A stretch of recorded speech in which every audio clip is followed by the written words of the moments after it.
نعرہ تکبیر، نعرہ رسالت، جشن عید میلاد النبی، جشن سرکار غوث اعظم، فیضان اصحاب ملت، نعرہ تکبیر۔ اسی نور سے وہی آج نور کی کرن آج ہمارے درمیان موجود ہے، جسے ہم سید انوار اللہ شاہ کے نام سے جانتے اور پہچانتے ہیں۔ الحمدللہ میں اپنے سینہ ٹھوک کر کے دنیا کے سامنے اعلان کرتا ہوں کہ میں بھی آج سے تقریباً 10 سال 12 سال پہلے جب میں وہی طالب علم ہوا کرتا تھا، جب میں وہی علم حاصل کرتا تھا، اس وقت میں نے حضرت اصحاب ملت کا دور دیکھا ہے، اصحاب ملت کا میں نے دور دیکھا ہے۔ میں حضور اصحاب ملت کے میں وہ خوش نصیب بندہ ہوں جس نے حضور اصحاب ملت کے قدموں کا بوسہ لیا اور ان کی خدمت گزاری میں اپنا وقت گزارا۔ میں وہ خوش نصیب اپنے آپ کو بہت بڑا خوش نصیب بندہ سمجھتا ہوں کہ میں نے حضور اصحاب ملت کی خدمت گزاری کی، ان کی خدمت میں اپنا وقت لگایا، اس لیے کہ میں وہیں پر علم حاصل کرتا تھا، میں وہیں پر علم حاصل کرتا تھا۔ ایک دن میں حضور اصحاب ملت کی بارگاہ میں جاتا ہوں، حضور مجھے مرید کر لیجئے، حضور مجھے مرید کر لیجئے۔ حضور نے کہا، حضور اصحاب ملت نے کہا نہیں، میں مرید نہیں کر سکتا، اب میرا سلسلہ اب میں مرید نہیں کروں گا، اب اگر کوئی تمہیں مرید کرے گا تو وہ ذات حضور انوار ملت کی ہوگی، اگر تمہیں مرید ہونا ہے تو جاؤ حضور انوار ملت کے دامن سے وابستہ ہو جاؤ، تم سمجھ جاؤ گے، تم پا جاؤ گے، تمہیں یقین ہو جائے گا کہ تم اگر حضور انوار ملت کے دامن کو تھام لو گے تو تمہیں یہ پتہ ہو جائے گا، تمہیں یہ معلوم ہو جائے گا، یقیناً تم میرے دامن سے وابستہ ہو جاؤ گے، یقیناً تم میرے دامن سے وابستہ ہو جاؤ گے، یقیناً تم میرے دامن سے وابستہ ہو جاؤ گے۔ ایک بات آپ کو بتاتا چلوں کہ حضور غوث اعظم کا بازار کہاں ہے؟ بغداد معلیٰ میں ہے۔ ہم نے غوث اعظم کو دیکھا نہیں، لیکن ان کی محبت ہمارے سینوں میں موجود ہے، ان کی محبت ہمارے سینوں میں موجود ہے۔ ہم نے کبھی پتہ کرنے کی کوشش کی کہ یہ محبت آخر آئی کہاں سے، یہ محبت آخر ہمارے سینے میں آئی کہاں سے؟ ہم نے تو دیکھا نہیں غوث اعظم کا چہرہ ہم نے دیکھا نہیں، غوث اعظم کی صرف سیرت پڑھی، ان کی کراماتیں سنی، ان کے دل کی محبت سے اپنے دل کو سرشار کر لیا۔ ہم نے خواجہ غریب نواز کو دیکھا نہیں، لیکن ان کی محبت ہمارے سینوں میں موجود ہے۔ ہم نے آصاد القریری کو دیکھا نہیں، لیکن ان کی محبت ہمارے سینوں میں موجود ہے۔ حضرت وارث دیوا کو ہم نے دیکھا نہیں، لیکن ان کی محبت ہمارے سینوں میں موجود ہے۔ ہم نے اعلیٰ حضرت کو نہیں دیکھا، لیکن ان کی محبت ہمارے سینوں میں موجود ہے۔ ہم نے حضور مفتی اعظم کو نہیں دیکھا، لیکن ان کی محبت ہمارے سینوں میں موجود ہے۔ ہم نے حضرت اسرار صفی کو نہیں دیکھا، لیکن ان کی محبت ہمارے سینوں میں موجود ہے۔ ہم نے حبیب اللہ شاہ کو نہیں دیکھا، لیکن ان کی محبت ہمارے سینوں میں موجود ہے۔ کیا ہم نے کبھی پتہ کرنے کی کوشش کی یہ آخر محبت آئی کہاں سے ہے، یہ محبت آخر موجود کہاں سے آئی، یہ آخر محبت کا سلسلہ ہمارے دل تک کیسے پہنچا؟ آخر ہم نے کبھی پتہ کرنے کی کوشش کی؟ میں آپ کو بتاتا چلوں کہ جب کوئی اللہ کا ولی، اللہ کا بندہ، اللہ کا برگزیدہ بندہ بن جاتا ہے، اللہ کا محبوب بندہ بن جاتا ہے، تو اس کی محبت کو کوئی دنیا دار سینے میں نہیں بھیجتا، بلکہ اللہ تبارک و تعالیٰ جبریل کو حکم دیتا ہے۔ جب کوئی بندہ اللہ کی رضا کے لیے، اللہ کی محبوبیت کو، اللہ کی رضا گزاری کے لیے دن رات عبادت کرتا ہے، دن رات عبادت گزاری میں شب و روز اپنی عبادت کو گزارتا ہے، اللہ کو راضی کر لیتا ہے، اللہ تبارک و تعالیٰ جبریل کو حکم دیتا ہے۔ چل کر بولو سبحان اللہ۔ سینہ نکال کے آپ کے سامنے رکھ رہا ہوں، آپ 100 گرام کی زبان نہیں لا سکتے، مجھے کیا بولے سبحان اللہ۔ اللہ تبارک و تعالیٰ جبریل کو حکم دیتا ہے، اے جبریل میں فلاں شخص سے محبت کرتا ہوں اور تو بھی اس سے محبت کرنا۔ مجھے کیا بولے اے جبریل میں غوث اعظم سے محبت کرتا ہوں، تو بھی ان سے محبت فرما۔ اے جبریل میں فلاں سے محبت کرتا ہوں، تو بھی محبت فرما۔ اور اللہ تبارک و تعالیٰ جب جبریل کو حکم دیتا ہے تو جبریل سے اور فرماتا ہے اے جبریل تو بھی محبت کر اور تمام عرش والوں کو کہہ دے میں اس بندے سے محبت کریں. اے جبریل تو بھی محبت کر اور تمام عرش والوں کو کہہ دے اس بندے سے اس اللہ والے سے محبت کرے. اب جب عرش والے بھی محبت کرنے لگتے ہیں, عرش والے بھی اس آدمی سے اس بندے سے اس اللہ کے ولی سے محبت کرنے لگتے ہیں, تو پھر اللہ تبارک و تعالیٰ پھر جبریل کو حکم دیتا ہے اے جبریل جا, اے جبریل دنیا میں جا, اے جبریل دنیا میں جا اور دنیا والوں کے دل میں, دنیا والوں کے سینے میں میرے محبوب بندے کی محبت پیدا کرنا دے. دنیا والوں کے دل میں میرے فلاں بندے کی محبت پیدا فرما دے. پتہ کیا چلا کہ یہ محبت کا جو سلسلہ ہے ہم نے غوث اعظم کو نہیں دیکھا لیکن پھر بھی ان کی محبت ہمارے دلوں میں موجود ہے. ہم نے خواجہ غریب نواز کو نہیں دیکھا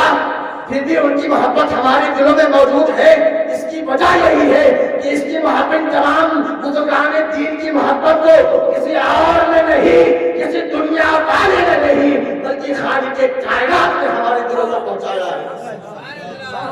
ہمارے دلوں تک خالق کائنات نے پہنچایا ہے. اور ایک بات اور بتاتا چلو آپ کو کہ ہمارے جب بھی ضرورت پڑی ہے جن کے دلوں میں عشق مصطفیٰ ہوتا ہے, جن کے دلوں میں عشق مصطفیٰ ہوتا ہے, رب تبارک و تعالیٰ اللہ رب العزت کا خوف ہوتا ہے جن کے دلوں میں, جن کے دلوں میں قوم کا درد ہوتا ہے, وہ ہر دور میں اللہ اور اس کے رسول کے لیے ہر وقت جنگ کے لیے تیار رہتے ہیں. ہر وقت مخالفین سے نپٹنے کے لیے, مخالفین کا مقابلہ کرنے کے لیے, مخالفین کو زیر کرنے کے لیے وہ ہر وقت تیار رہتے ہیں. آپ کو مثالوں سے سمجھاؤں کہ جب دین اسلام کو بدنام کرنے کے لیے یزیدیت اپنے پورے آب و تاب سے دین اسلام کو برباد کرنے کے لیے, دین اسلام کو مٹانے کے لیے یزیدیت پنپ رہی تھی, تو اس وقت حضرت امام حسین سید الشہداء نے اپنے پورے خاندان کو, اپنے پورے چشم و چراغ کو اللہ کی راہ میں قربان کر کے دین اسلام کو سینچا ہے, دین اسلام کو ہم تک پہنچایا ہے, اسلام کو ہم تک پہنچایا ہے. اور پھر جب اور آگے آئیں تو اعلیٰ حضرت کے وقت میں, جب اعلیٰ حضرت کے وقت میں وہابیوں نے, دیوبندیوں نے, مشرکوں نے جب میرے آقا کے دین پر, میرے آقا کی ذات پر, ناموس رسالت پر انگشت نمائی کی ہے, گستاخیاں کرنی شروع کی ہے, تو اعلیٰ حضرت نے اپنی قلم سے ان کو ایسا جواب دیا ہے کہ آج تک وہ اپنے منہ کو چھپاتے پھرتے ہیں, آج تک ان کے منہ پر ایسی کالک احمد رضا نے تھوپی ہے کہ آج تک وہ کسی کو منہ دکھانے کے قابل نہیں, کسی کو منہ دکھانے کے قابل نہیں چھوڑا. اور آگے چلتے ہیں, آج جب کچھ وقت پہلے جب حضور اصحاب ملت کا دور تھا, آپ کو لے چلتا ہوں مین پوائنٹ پر, میرے تقریب آپ کو جہاں لے جانا ہے وہیں لے کر چھوڑوں گا آپ کو. جب وقت تھا حضور اصحاب ملت کا تو ان کے دل میں بھی امت کا درد تھا, ان کے دل میں بھی امت کا غم تھا, امت کو بچانا تھا, امت کے نوجوان بچوں کو, نونہال بچوں کی پرورش کی چنتا جب انہیں ہوئی تو دیکھا کہ میرے نوجوان بچے گلیوں میں ٹہل رہے ہیں, انہیں پڑھانے والا کوئی نہیں ہے, گلیوں میں ٹہل رہے ہیں, ان کے ایمان کے ساتھ کھلواڑ کیا جا رہا ہے, ان کے ایمان کو چھیننے کی کوشش کی جا رہی ہے, تو میرے حضور اصحاب ملت نے ایک قلعہ تعمیر کیا جس کا نام جامعہ حبیبیہ اسلامیہ رکھا, اور آج تقریباً 150 بچے 200 بچے اس قلعہ میں رہ کر کے دل میں دین حاصل کرتے ہیں اور اپنے دین اور ایمان کی حفاظت کرتے ہیں.